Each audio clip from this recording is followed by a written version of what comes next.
नमस्कार दोस्तों, मैं हूं हरनाम सिंह और आप देख रहे हैं दिल्ली क्राइम टाइम्स। आज हम आए हैं साकेत में श्री राकेश डबास जी के पास, जो 15 RWAs को इकट्ठा करके एक संगठन बनाकर संयुक्त रूप से काम कर रहे हैं और पूरी चुनौती दे रहे हैं राजनीतिक पार्टियों को, क्योंकि इनके यहाँ बहुत से ऐसे काम हैं जो नेताओं को करने चाहिए थे लेकिन उन्होंने वो काम नहीं किए। तो आज हम इनकी शिकायतें सुनेंगे, राजनीतिक पार्टियों से इनको क्या शिकायतें हैं और आज इनसे जानेंगे कि इनको क्या चीज चाहिए, साकेत के लोगों को क्या चाहिए और इनको क्या मिलना चाहिए था जो नहीं मिला। तो आइए हम बात करते हैं श्री राकेश डबास जी से। तो राकेश डबास जी, स्वागत है आपका हमारे चैनल दिल्ली क्राइम टाइम्स में। मेरा आपसे अनुरोध है कि आप अपना एक बार पहले परिचय दें। धन्यवाद हरनाम जी, आपका बहुत बहुत आभारी हैं कि आज आप साकेत की तरफ आए और हमारे बीच बैठे हैं। इस वक्त मैं राकेश डबास साकेत में पिछले 40 साल से यहाँ रह रहा हूँ और अभी पिछले 3 साल से रिटायर होके मैंने सोचा जो मैंने काम किया तो क्यों ना वापस समाज को अपना अर्पित किया जाए, कुछ और साकेत के डेवलपमेंट के लिए कुछ किया जाए। तो मैं सक्रिय हुआ थोड़ा सा साकेत डेवलपमेंट के उसमें, और मैं एग्जीक्यूटिव कमेटी मेंबर भी बना सीनियर सिटीजन्स का, और मैं RW का वाइस प्रेसिडेंट भी हूँ जी ब्लॉक का। और मैंने कोशिश करी, शुरुआत में मैंने देखा कि यहाँ साकेत में एक फेडरेशन होती थी जो कि पिछले 3 साल से बिल्कुल काम नहीं कर रही, जिसकी वजह से हर RW अपना अपना रास्ता देखती थी और अपने ब्लॉक को डेवलपमेंट करने की सोचती थी। वो एक बाध्य हो गया था। जो हमारे जीतने वाले MLA या काउंसलर थे, आपको पता है political party divide and rule का गेम खेलती है, वोट डालो शासन करो, वोट डालो और शासन करो। तो पिछले सालों से साकेत में हर पॉलिटिकल पार्टी से यही चल रहा था कि फूट डालो, एक ब्लॉक को थोड़ा सा नाली साफ करा दो, दूसरे में इंटरलॉकिंग लगवा दो, दूसरा लड़ेगा, तीसरा लड़ेगा, तो इनका काम होगा नहीं।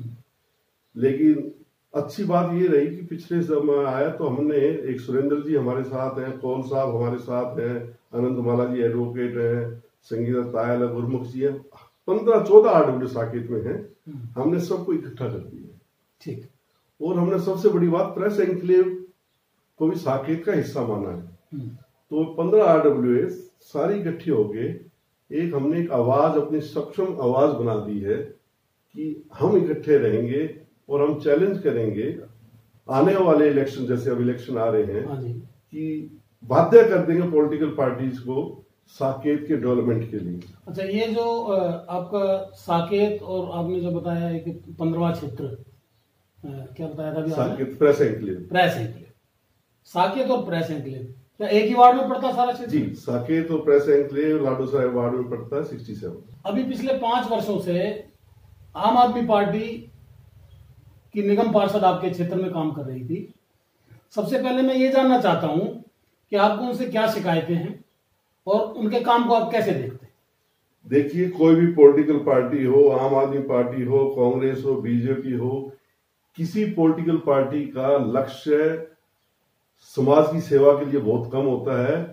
वो 5 साल ये देखते कि मैं किस वोट बैंक को अपना अधिकार से काम करूं। वोट बैंक की आंखों, उनका आंखों में वोट बैंक रहता है, ना कि समाज का। मैं आपको बड़ा एग्जाम्पल देता हूं। हम कहते हैं शुरू में एक किसी पार्टी ने चलाया था गरीबी हटाओ अभियान, गरीबी आज तक नहीं हटी। सही बात। फिर अभियान चलाया झुग्गी झोपड़ी हटाओ, आज तक झुग्गी झोपड़ी है नहीं हटी। फिर अभियान चलाया कि दिल्ली को लंदन बनाओ, दिल्ली तो लंदन नहीं बना। तो ये तो हर पार्टी का हर इलेक्शन में एक बोल वो होता है कि मैं स्लोगन है कि मैं ये कर दूंगा। अगर आज झुग्गी झोपड़ी हट जाती, आपको मैं बताऊं, हम साकेत में टैक्स पेयर्स हैं सारे। साकेत जब बना था तो इसमें bureaucrats, educated class, business class सारे मिक्स्ड है। इवन ग्रामीण क्षेत्र से भी जिनको अल्टरनेटिव प्लॉट मिले तो वो भी यहाँ के रहे। साकेत एक ऐसी कॉलोनी बनी थी, बहुत सुंदर कॉलोनी थी और रहने का मन करता, शांत कॉलोनी थी। इन्होंने क्या किया, साकेत को, जैसे मैंने आपसे बात करी, 67 वार्ड उसमें डाल दिया। अब एप्पल टू एप्पल कंपेयर करना चाहिए गवर्नमेंट को या इलेक्शन कमीशन को। साकेत को 3 ग्रामीण क्षेत्रों के बीच में डाल दिया और 2 झुग्गी झोपड़ी क्लस्टर, जिनको ये कहते हैं झुग्गी झोपड़ी क्लस्टर है। पहली बात तो अगर आपने डेवलपमेंट की तो झुग्गी झोपड़ी क्लस्टर क्यों कहते हो आप मुझे? आपको कहना नहीं चाहिए झुग्गी झोपड़ी क्लस्टर। तो ये साकेत की डेवलपमेंट तो ये सोचते हैं कि साकेत तो ऑलरेडी डेवलप्ड है, तो वो गांव की तरफ जाते हैं। अगर साकेत को डेवलप करना था तो आपको शहरी क्षेत्रों में साथ डालना था, ताकि एप्पल टू एप्पल कंपेयर होता। अब साकेत को इन्होंने, कोई भी काउंसलर हो या एमएलए हो, साकेत की तरफ ध्यान आता लास्ट में, क्योंकि ये दुर्भाग्य है साकेत वालों के लिए, क्योंकि साकेत वाले इसको खुद दोषी मानते हैं, करार रहता हूँ उनको, क्योंकि वोटिंग परसेंटेज साकेत की 40 और 50% के बीच में होती है। लोग वोट नहीं डालते, वोट डालने नहीं जाते। बाद में कहते हैं कि हमें हक नहीं मिला। हक जब मिलेगा जिस दिन साकेत का वोटर 80% वोट डालेगा, हर पॉलिटिकल पार्टी से घुटने टेकेंगे और वो साकेत का डेवलपमेंट करेगा। ये अच्छा, अब मैं जो है, देखिए आपकी ये शिकायत है कि कोई भी निगम पार्षद या एमएलए या एमपी, क्योंकि ये विकसित क्षेत्र है इसलिए सबसे पहले दूसरे क्षेत्रों को देखते हैं और उसके बाद यहाँ ध्यान देते हैं। तो मैं आपसे ये जानना चाहता हूँ कि इस क्षेत्र की, आपके क्षेत्र की क्या शिकायत है?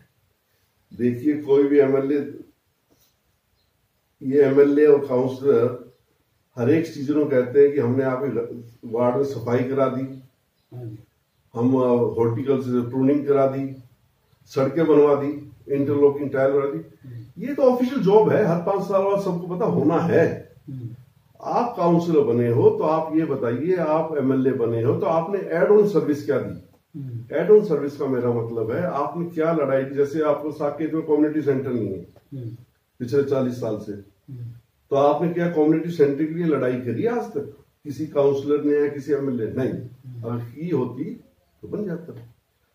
दूसरा, साकेत में आपने, साकेत में जब भी कोई, मैं अगर नया घर बनाऊंगा तो पार्किंग होगी तो मेरे घर का नक्शा पास होगा। आपने पीवीआर में पिक्चर वॉल है, आपने क्या देखा उसके बाद पार्किंग स्पेस है? आपने उसको एनओसी दे दिया। आपने पूरे साकेत को कॉमर्शियल बना दिया, डिजिटल स्टोर खुल गया, आपने इतने बैंक खोल दिए, हर बैंक में गाड़ी में आदमी आएगा, गाड़ी चलती है, तो आपने देखा कि सड़क पर पार्किंग होगी तो दुविधा होगी, आपने उनको एनओसी दे दिया। ये सब मिले हुए हैं, सब मिलके ये इनको कॉमर्शियल मिले, सिर्फ पैसा कमाने के चक्कर में। ये नहीं कह रहा पैसा एमसीडी कमाती है, मैं उनकी इनकम बोल रहा हूँ, मैं कमाने का दूसरा तरीका नहीं, इनकम बोल रहा है, उनको इनकम बढ़ानी है, तो ये तरीका नहीं है। आप विदेश में जाइए, एनओसी जब मिलती है किसी स्टोर को या किसी को, जब उसके पार्किंग स्पेस हो। यहाँ तो हर एक को आपने पूरे, आप देखेंगे पूरा साकेत कॉमर्शियल कर दिया है। मैंने यहाँ लिया था, मेरे पिताजी ने यहाँ लिया था, ये सोच के लिया था हम ऐसी जगह जाएंगे जहाँ शोरगुल कम होगा, रेजिडेंट पढ़ाई लिखाई, शोरगुल कम होगा। अब आप देखिए बाहर नहीं निकल सकते, आपको चलने का रास्ता नहीं, पूरा फुटपाथ। मैं एक सीनियर सिटीजन के साथ साथ नागरिक हूँ, मेरे बच्चे जाते हैं स्कूल में, किसी जाते हैं, गाड़ी में बच्चे को स्कूल जाना पड़ता है क्योंकि फुटपाथ पर चलने का रास्ता नहीं है। मैं ये नहीं कह रहा आप इनको वेंडर्स को जगह मत दीजिए, आप इनको कहीं साफ सुथरी जगह कोने में दे दीजिए जहां इनका व्यापार भी चलता रहे, हाइजीन पॉइंट से इनका खाना मिलता रहे, और फुटपाथ को हमारा जो चलने का अधिकार है वो चलने का अधिकार दीजिए। दूसरा, आप देख रहे हैं वाईफाई के वायर्स पूरे साकेत में, अब तो वाईफाई छोड़िए, बिजली के वायर भी ऐसे लटके हैं पूरे साकेत में जैसे दरियागंज में लटकते हैं चांदनी चौक पे। तो ये अंडरनीथ होने चाहिए। एमसीडी की इनकम है इसमें। अगर आप एयरटेल वोडाफोन को प्रेशर डालोगे और चलान करोगे भी, आप अंडरनीथ डालोगे वायर, तो आपकी कमाई होगी, एमसीडी कमाई होगी, और यह साफ सुथरा हुआ है। आप देखिए बैक लेन में मैं निकलूं, शाम को अंधेरे में निकल जाऊं, तार लटके होते गले में, गला कटने का डर रहता है। साकेत की तरफ रीजन यही है भाई साहब अरनाम जी, गांव और सब इकट्ठा कर दिया इन्होंने, तो ऑब्वियस है गांव की तरफ ज्यादा डेवलपमेंट होगा। लेकिन दर्द इस बात का था, ना तो गांव का डेवलपमेंट हुआ, ना झुग्गी झोपड़ी का डेवलपमेंट हुआ, और साकेत छोड़िए, यहाँ तो यानी मतलब नहीं कोई आ जाए, यहाँ तो आते भी नहीं। अच्छा, अभी निगम चुनाव आने वाले, आपको भी पता है जी, तो आपका जो निगम पार्षद है उसको भी चुनाव लड़ना पड़ेगा या उसकी पार्टी के किसी दूसरे पार्षद को चुनाव लड़ना पड़ेगा? तो आप कैसे देखते हैं निगम पार्षद के काम को, और क्या चाहते हैं कि किस तरह का उम्मीदवार पार्टियां क्षेत्र में उतारें? उसका क्या क्राइटेरिया, मतलब आपका जो शिक्षित समाज है, आपका जो क्षेत्र है, वो कैसा उम्मीदवार चाहता है पार्टियों से, आप ये बताएं। देखिए अनाम जी, आजकल तो गवर्नमेंट ने गांव में भी ये बोल दिया है कि प्रधान भी पढ़ा लिखा होना चाहिए। आप गांव में इलेक्शन लड़ेंगे प्रधानी का, तो उसमें भी ये कहते हैं कि पढ़ा लिखा 10वीं पास तो कम से कम हो। मैं तो यही कहूंगा कि जो भी रिप्रेजेंट करे काउंसलर किसी भी पार्टी का, सबसे पहला मुद्दा ही वो एजुकेटेड होना चाहिए। एजुकेटेड होना चाहिए। दूसरा, तीन टी होती है, उसके बाद टाइम होना चाहिए, ट्रेजर होना चाहिए। ट्रेजर का मेरा मतलब उसका घर का खर्चा वो ये सोच के ना है कि मैं काउंसलर यहाँ से कमाई करूंगा, उसका घर का चलाने का साधन भी होना चाहिए, उसके बाद वक्त भी होना चाहिए देने के लिए। अगर वो जॉब करता हुआ कहीं तो आप कैसे टाइम दे देगा। सही। तो ऐसा आदमी चुनना चाहिए हर पार्टी को जो कि इंसान सोशल वर्क करना चाहे और इच्छा उसकी कमाने की ना हो, डेवलपमेंट करने की हो। और डेवलपमेंट वही आदमी कर सकता है जो एजुकेटेड हो। अच्छा, आपने सही कहा, एक समाज सेवक को ही जो है चुनाव लड़ना चाहिए। लेकिन वर्तमान में आप देख रहे हैं कि पार्टियों में धनवानों की बाढ़ आई हुई है। आपने देखा होगा आम आदमी पार्टी जब चुनाव पहली बार लड़ी थी तो आपने झुग्गी झोपड़ी वालों को भी एमएलए बनते देखा, निगम पार्षद भी बनते देखा। लेकिन आज आम आदमी पार्टी के भी उम्मीदवार करोड़पति हैं, करोड़ों रुपए खर्च रहे हैं। मतलब जो ये ईमानदारी का वादा करके ये पार्टी आई और बेईमान हो गई आम आदमी पार्टी। मैं इसके विषय में आपसे पूछना चाहता हूं कि अगर इसका उम्मीदवार आपके क्षेत्र में आता है, क्योंकि पहले भी आपके क्षेत्र में यही उम्मीदवार था जी, तो आपका क्या नजरिया रहेगा उसके प्रति? देखिए, आम आदमी पार्टी अन्ना जी ने के विचारों से चली आम आदमी पार्टी थी। और इसमें जो हमने देखा था शुरुआत में, काफी इंसान जो पढ़े लिखे अपनी जॉब छोड़ के इस मूवमेंट में आए थे कि हम कुछ अलग करके दिखाएंगे। और अच्छे विचार थे, बुरे विचार नहीं थे। हर्ष चीजें के साथ जुड़ा था, बहुत अच्छे विचार थे। लेकिन पॉलिटिक्स की धारा में बहते बहते लगता है ऐसा है कि आम आदमी पार्टी भी बीजेपी और कांग्रेस की तरह ऐसी ही पार्टी हो गई है, प्रतिस्पर्धा में आ गई। हाँ, उन्होंने अपने आप को बदला नहीं बल्कि भाव में बह गए कि जैसी गंगा बह रही है वैसे ही चलने दो। बदलाव की राजनीति करते करते खुद बदल अपने अंदर कर लिया, अपने अंदर बदलाव बदल लिया। लेकिन वो बदलाव की राजनीति नहीं लाए। और हमें बड़ी खुशी थी जब एमएलए और काउंसलर जब एक ही पार्टी होता है तो एक इच्छा होती है हर सीजन की यहाँ डेवलपमेंट होगी, अलग ही डेवलपमेंट होना, अलग होनी। और हमारा विचार यही था कि ये शायद कुछ मॉडल कॉन्स्टिट्यूंसी बना देंगे वार्ड को कि देखिए लाडोसराय वार्ड में काउंसलर और एमएलए एक है, तो हमने इसको ऐसा खड़ा कर दिया। लेकिन वो हो नहीं पाया किसी वजह से, कारणवश मैं नहीं जानता क्या कारण था, लेकिन इनके पास ये चीज थी। और ये मेरे ख्याल से बहुत अच्छा मौका था आम आदमी पार्टी के पास। और मैं हर एक पार्टी को यही कहूंगा कि अगर आप आते हैं तो आप डेवलपमेंट जरूर कीजिए। और आप देखेंगे, मैं साकेत तो आप देख ही रहे हैं कि सर किस तरह से डेवलप रहे हैं। अब तो चलने की जगह नहीं है बिल्कुल भी।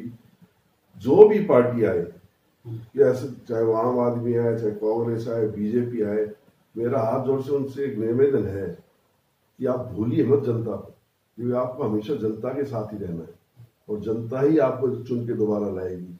आप डेवलपमेंट का काम कीजिए। और डेवलपमेंट का काम, जैसे मैं इंडस्ट्री में, होटल इंडस्ट्री में था, तो कमरे होटल में सबके कमरे, सब में एसी लगे हुए, सब में खाना मिलता है। होटल क्यों चुना जाता है कि मैं उस होटल में ठहरूंगा? इसलिए चुना जाता है कि उस होटल का अधिकारी या कोई एक एड ऑन सर्विस देता है। ये आप यहाँ आए तो आपको कमरा तो मिलेगा, लेकिन उसके साथ ये भी मिलेगा, ये सर्विस भी ये भी मिलेगी। मैं ऐसे इनको कहूंगा कि आप काउंसलर बनते हो तो ये होना चाहिए कि मैं काउंसलर बना तो मैं साकेत के लिए या लाडोसराय वार्ड के लिए एक नई चीज लेके आऊंगा। आपको नाली साफ कराना, ये कराना, ये चलता रहता है। ये तो एक रूटीन है। इस रूटीन जॉब से अलग दीजिए ना आप कुछ, तो डेवलपमेंट होती है। तो अलग आप क्या चाहते हैं? जैसे मान लीजिए आपके यहाँ पार्किंग की समस्या है, आपने बताया कि हमारे यहाँ पार्किंग की बड़ी भारी समस्या है, जबकि आप बिल्डिंग बायलॉज के हिसाब से जब आप नक्शा पास करवाते हैं तो आपको पार्किंग शो करनी पड़ती है। लेकिन ये लोगों की भी गलती है कि वो अपनी पार्किंग को जो है या तो कमर्शलाइज कर देते हैं या उसको अपने निजी इस्तेमाल में लेकर सड़कों पर गाड़ियां खड़ी करते हैं। तो आपको जनता को भी समझाना पड़ेगा। और सरकार से क्या आप ये मांग करते हैं कि उनको आपको पार्किंग बना के दें इस क्षेत्र में? देखिए साकेत क्षेत्र में पार्किंग 4 बड़ी समस्या है। आपको बताऊं, साकेत क्षेत्र में इस वक्त आप जब से घुसेंगे मेट्रो किसी तरफ से घुसे, साकेत में पार्किंग तो है ही समस्या। और आपने वाजिब बात कही है कि पार्किंग जो घरों में बनाते हैं उसको मिसयूज करते हैं। कोई अपना ऑफिस खोल लेता है और कोई अपना उसमें रहने का कमरा ही बना लेता है। वो मैं कहूंगा कि उसमें ऑफिशियल्स की भी गलती, कि हमारे ऑफिशियल्स, उनकी क्या गलती होता है, हमारे ऑफिशियल्स अपनी मर्जी से काम नहीं कर पा रहे हैं क्योंकि पॉलिटिकल प्रेशर होता है। आप जैसे मैं अपने यहाँ कुछ बना लूं तो मैं सोचूंगा पॉलिटिकल प्रेशर डाल दूंगा, ऑफिसर बेचारा देखता रहता है, दे डोंट एक्ट, वो बैठे तमाशा देखते रहते हैं। मैं आपको बड़ा एग्जाम्पल देता हूँ, ऑफिसर से सबके काम है, हॉर्टिकल्चर डिपार्टमेंट है, आपका सैनिटेशन डिपार्टमेंट है, हेल्थ डिपार्टमेंट है, इनकी कोई एसओपी नहीं आज की डेट में कि ये गली रोज साफ होगी, इतने बजे होगी, या बैक लेन कितने बजे होगी, या पेड़ कौन से महीने में कटे, कोई एसओपी नहीं है। अगर ये काटने में चलते हैं तो काउंसलर या एमएलए एक क्षेत्र में बुला लेता है, आज सारे पहुंचते हैं, सारा टीम वहां पहुंच जाती है, 40 से 40 आदमी वहां जाए खड़े हो जाए काउंसलर के पीछे, तो इनका काम कौन करेगा? इसका आपका कहने का मतलब ये है कि काउंसलर और एमएलए काम को होने ही नहीं देते। काम देखो, सीधी बात है, जब काम करने के लिए चलते हैं तो वो दूसरी जगह ऑफिसर फंस जाता है। देखो, जनप्रतिनिधि, नाम जी, जनप्रतिनिधि किस लिए बनाया जाता है? जनप्रतिनिधि इसलिए बनाया जाता है अगर आपका ऑफिशियल कोई काम ना करे तो जनप्रतिनिधि जाके उस ऑफिशियल को कहेगा कि आपको ये काम करना है और आप इसमें ये काम कीजिए। लेकिन यहाँ उल्टा है, यहाँ जनप्रतिनिधि रुकावट डालते हैं, ना कि काम करते। परिणाम 4 समस्या जो हमने अब यूनाइटेड ग्रुप ने सोचा है कि जो भी पार्टी आएगी या जो भी कैंडिडेट आएगा, मुख्य 4 समस्याएं हमारी हैं, वो रखेंगे। जो उसको पूरा करेगा, साकेत एकजुट होकर उसकी मदद करेगा। पहला हमारा है पार्किंग, और जहाँ स्कूल साकेत में बहुत है, जिस वक्त स्कूल की छुट्टी होती है साकेत में चलना मुश्किल हो जाता है, बच्चे निकलते हैं स्कूल से, गाड़ियां बसेज आती हैं, तो इस पार्किंग को देखना, मूवमेंट ऑफ ट्रैफिक देखना पड़ेगा साकेत के लिए कि मूवमेंट कैसे हो। दूसरा आपको मैं बताता हूँ, कम्युनिटी सेंटर ये खुलवाना पड़ेगा, कोई भी जीत के आए उसे कम्युनिटी सेंटर खुलवाना पड़ेगा। हमारा हक फुटपाथ पर चलने का, आप वेंडर्स को कहीं भी बिठाइए, उनको जगह दीजिए, हम उनके खिलाफ नहीं है, लेकिन हमारा हक फुटपाथ पर चलने का हमें चाहिए। ये 3 चीजें तो मध्य है। दूसरा सीवेज सिस्टम, 40 साल 50 साल पुराना सीवेज सिस्टम है, सो रोज ब्लॉकेड होता है, ये बिल्कुल नया डलेगा क्योंकि 4-4 मंजिल के यहाँ मकान बन रहे हैं। जिस समय साकेत बनाया गया जी, उस समय कैपेसिटी, मतलब पब्लिक जो जनता थी वो कम थी, तो उसके हिसाब से उन्होंने डाल दिया सीवेज। बिल्कुल ठीक। लेकिन अब वो 4 से 10 गुना बढ़ चुका है, वो 10 गुना बढ़ चुका है, सीवेज वही, सीवर वही। तो ये आपकी मांग जायज है कि सीवर नए सिरे से डलने चाहिए और ज्यादा बड़े पाइप डलने चाहिए? बिल्कुल, आपको जनसंख्या के हिसाब से, यूनिट के हिसाब से। हाँ जी।